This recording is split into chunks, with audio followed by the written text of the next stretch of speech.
ముగ్గురు ఆడపిల్లల తర్వాత లేక పుట్టిన మగపిల్లాడు. పేదింట పుట్టిన ప్రేమకు కొదవలేదన్నట్లు తమ్ముడిని కాలు కింద పెట్టకుండా అక్కలు పెంచారు.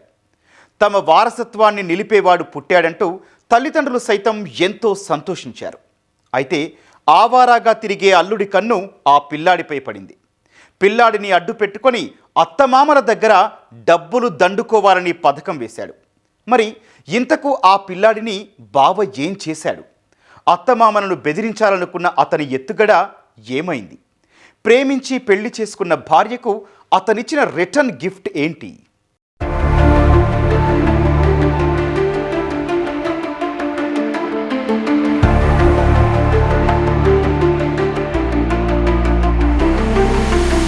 బావ బతుకు కోరేవాడే బావమరిది.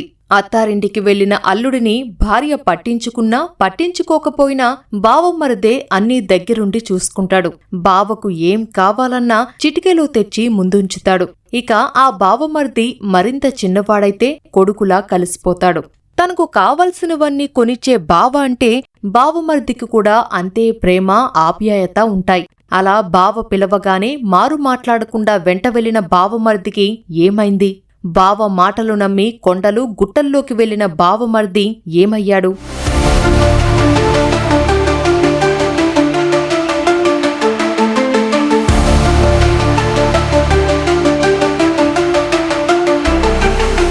అనంతపురం జిల్లా యాడికి మండలం నిట్టూరుకు చెందిన సర్వేష్ అదే మండలంలోని కొనుప్పలపాటుకు చెందిన లలితను ప్రేమించి పెళ్లి చేసుకున్నాడు. ఏ పని పాట లేకుండా జులాయిగా తిరుగుతున్నప్పటికీ కుమార్తె కోసం లలిత తల్లిదండ్రులు ఈ పెళ్లికి అంగీకరించారు. పెళ్లైన తర్వాతైనా అల్లుడు మారతాడని భావించారు. కాని రోజూ మద్యం తాగి డబ్బుల కోసం లలితను వేధించేవాడు. భర్తతో విసిగిపోయిన లలిత పుట్టింటికి వెళ్లిపోయింది. ఎలాగైనా అత్తమామల దగ్గర నుంచి డబ్బులు దండుకోవాలని పథకం వేసిన సర్వేష్ 7 ఏళ్ల బావమరిదిని కిడ్నాప్ చేసి డబ్బులు డిమాండ్ చెయ్యాలని కుట్ర పన్నాడు.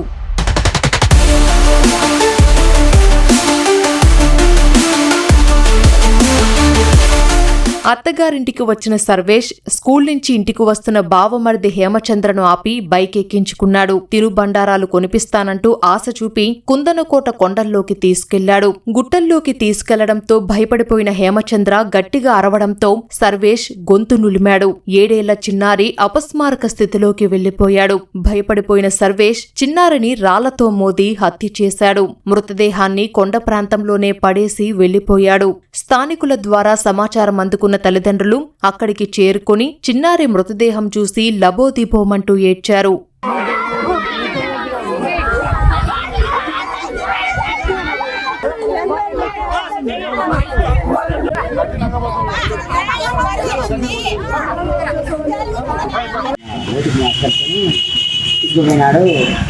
మధ్యాహ్నం 1:30 అన్నారు.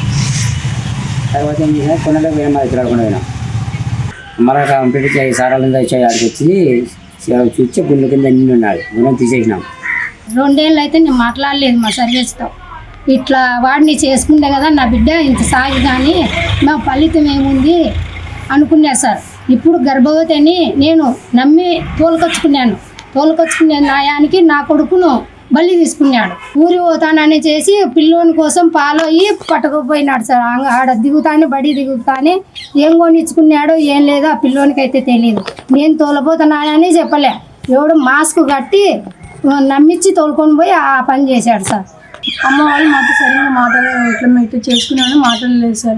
మొన్న నేను ఉగాది పండగ గర్భిణి అని వచ్చి తొలగొచ్చుకుంది సార్. మమ్మల్ని వచ్చిన తర్వాత ఇట్లా చేసినాడు సార్. మా తమ్ముడిని పండగకి వచ్చినాడు సార్. పండగ అయిపోయిన తర్వాత ఊరికి వెళుతున్నా అన్నాడు సార్. బుధవారమే మార్నింగ్ వచ్చేసి ఇక్కడ పాపం స్కూల్కి వెళ్ళింది సార్. 10 వెళ్ళి పంపించిన తర్వాత 1:40కి వచ్చినాడు సార్. ఇక్కడ వచ్చి పాపని మేము చూసుకునే 2:30 తీసుకున్నాం సార్. తొలగపోయి కొండలో దాచిపెట్టి వచ్చినాడు సార్. అప్పుడు చంపేసేందుకు వచ్చినాడు సార్.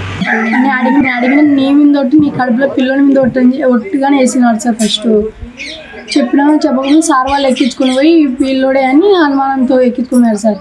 అప్పుడు తేలింది సార్.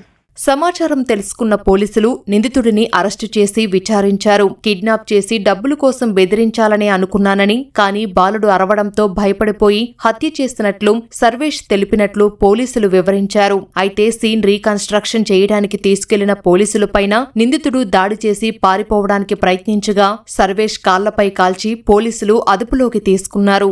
ఒక వ్యక్తి మాస్క్ వేసుకుని వచ్చి అబ్బాయిని తీసుకెళ్ళినట్టు మాకు తెలిసారు. ఫర్దర్గా మనము ఇన్వెస్టిగేట్ చేసినప్పుడు ఆ అబ్బాయి వేరే ఇంకెవరు కాదు, ఈ విక్టిమ్ డిసీజ్డ్ అబ్బాయి ఎవరు ఉన్నారు, హేమచంద్ర వాళ్ళ సొంత బావ, వాళ్ళ సొంత అక్క భర్త అని మాకు తెలిసింది. అతను ద్వారా మనము ఏమేమి జరిగిందని కనుక్కొని సీన్ రీకన్స్ట్రక్షన్ కోసం అతన్ని తీసుకెళ్ళినప్పుడు దారి పక్కన ఉన్నటువంటి ఒక బియర్ బాటిల్ తీసుకొని అతను వెనక్కి అతన్ని పట్టుకొని తీసుకెళ్తున్నటువంటి కానిస్టేబుల్ మీద దాడి చేయడం జరిగింది. అప్పుడు ఇన్స్పెక్టర్ ఆయనకి వార్న్ చేసి గాల్లో ఫైర్ చేశాడు. సో అప్పుడు కూడా అతను వెనకాడకుండా మళ్ళీ ఇన్స్పెక్టర్ మీద కూడా దాడి చేయడం జరిగింది. అప్పుడు అతని కాళ్ళ మీద, ఫుట్స్ మీద అతను ఫైర్ చేయడం జరిగింది. బట్ స్టిల్ ఆయన వెనక తగ్గకుండా మళ్ళీ ఆ దాడి కంటిన్యూ చేసేసరికి మళ్ళీ అతని మోకాళ్ళ మీద మన వాళ్ళు ఫైర్ చేయడం జరిగింది. జులాయిగా తిరుగుతూ అప్పులు చేయడమే గాక అత్తమామలను బెదిరించి డబ్బులు దండుకోవడానికి ఏకంగా బావమరిదిని కిడ్నాప్ చేసి బావ చంపేశాడు. ప్రేమించి పెళ్లి చేసుకున్న నేరానికి లలిత తమ్ముడిని కోల్పోయింది.